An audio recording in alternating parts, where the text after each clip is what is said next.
বৃষ্টি আর মেঘের ছায়ায় কাটল বাংলাদেশ ভারত কানপুর টেস্টের প্রথম দিন। সাকিবের সম্ভাব্য বিদায় টেস্টে আকাশেরও যেন মন খারাপ। ম্যাচের আগে বৃষ্টি, মাঝে বৃষ্টি আর শেষ পর্যন্ত বৃষ্টি এবং আলোর স্বল্পতায় আগে ভাগে সমাপ্ত হয় প্রথম দিনের খেলা।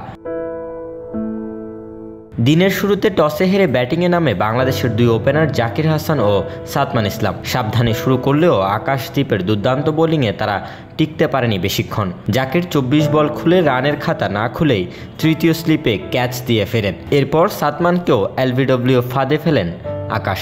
24 রান করে বিদায় নেন এই ওপেনার। 2 উইকেট হারিয়ে তখন কিছুটা চাপে বাংলাদেশ। 4-এ নেমে অধিনায়ক নাজমুল হোসেন শান্ত দুর্দান্তভাবে ব্যাটিং শুরু করেন। মমিনুলও দেন যোগ্য সঙ্গ।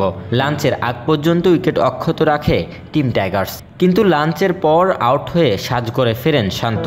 রিভিউ নিয়েও হয়নি শেষ রক্ষা। 31 রান করে ফিরে যান তিনি।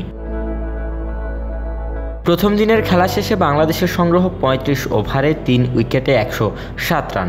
মুশফিক 6 এবং মমিনুল 40 রানে আছেন অপরাজিত।